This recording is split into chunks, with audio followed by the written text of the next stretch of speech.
So we limit. We limit ourselves to the hardest cases, the hardest publishing cases that no one else can publish. So that means non-public censored documents of political, diplomatic, or historical significance.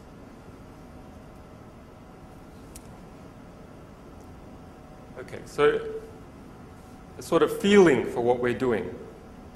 What is the impact, not on individual nation states, but the impact in the media?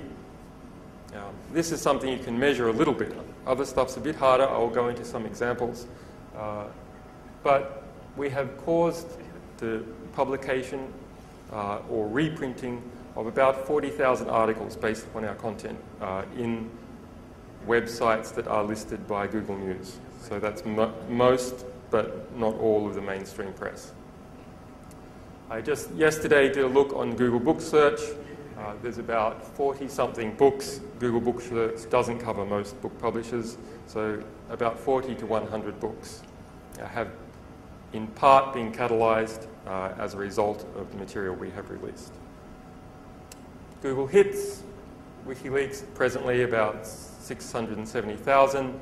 For Malaysians here, a good comparison is Malaysia Insider has about 46,000. And blog references, 92,000.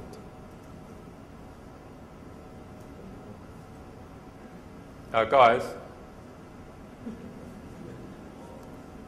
I've been censored.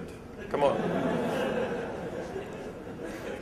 Actually, speaking of which, in this crisis that is occurring in the United States with journalists, a journalist who is fired is 100% censored. Thanks. Okay. So this map is by Freedom House. This is the Global Press Freedoms Index for 2007. The green is what Freedom House is an independently funded... Okay. Freedom House is an independently funded arm of the United States government. So it does have a little bit of a bias, but it also has some good people.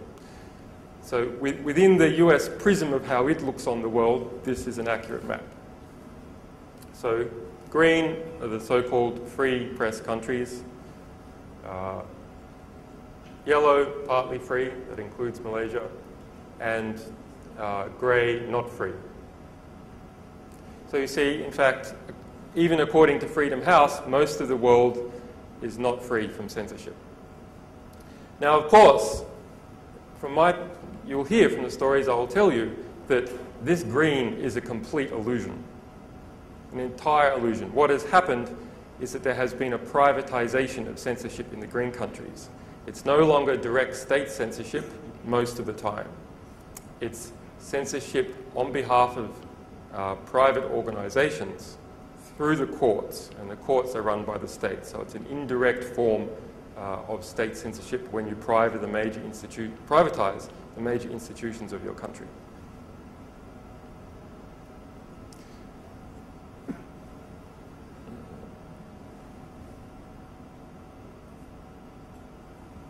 Okay, so how many people here have ever gone to the front page of the website? Can I see some hands? How many people haven't? Okay, so this section is not completely useless. So this is what you will see if you go to the front page of the website. This is WikiLeaks. We help you get the truth out. If you then scroll down, you will see on the right-hand side recent material that we have released, or that has been censored and we have uncensored.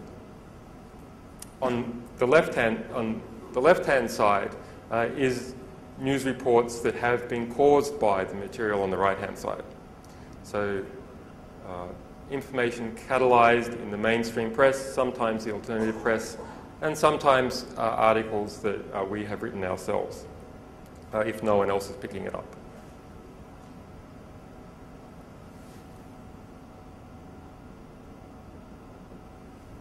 Okay, so just looking at something recent we released this week, the UK MOD Manual of Security, volumes 1, 2,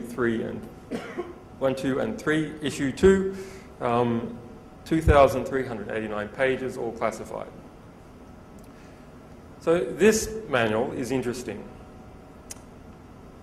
I mean, you guys are probably interested in if you're interested in security, but it's interesting for another reason, because it shows that the corruption, the moral corruption inside the UK military is documented. This manual refers to investigative journalists about 13 times.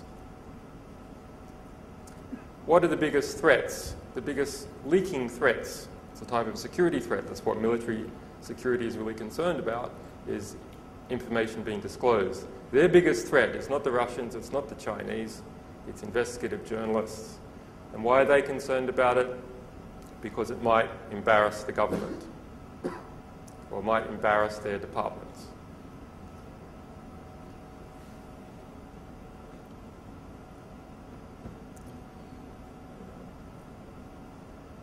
Okay, so now looking on the other column, you can see material you can see mainstream press that has picked this up. This was front page of the Telegraph earlier this week, a newspaper in the UK. MOD, How to Stop Leaks document is leaked. But I encourage you to read all 2,389 pages and don't just rely on the Telegraph story, because you'll get a very different perspective. So you can follow the link to the Telegraph. There it is. And how do people tend to use the site, journalists tend to use the site on a day-to-day basis? Well, in fact, nearly all the stories we catalyze, we do not have time to cut and paste and stick in here. It's just impossible. So to some degree, we're a victim of our own success. Although I should say the project is very embryonic. We're 2 years in, but I think we're only 10% in to what we're trying to achieve. So yes, it has been quite successful, but we are very embryonic. It is still a proof of concept. It's showing a lot of good effect, but there's still a lot of work to do. So if you'll notice,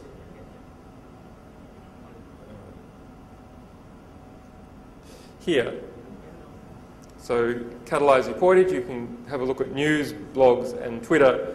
So this is where, in fact, you will find most of the media pickup.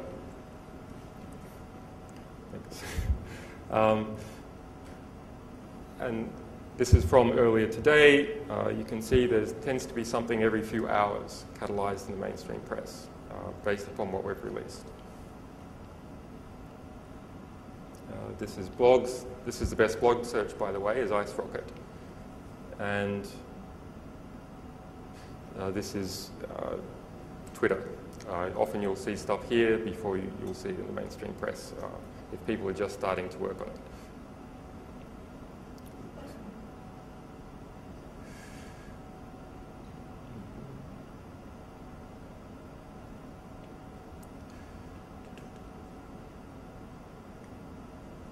And, okay, there's one more, press display as well.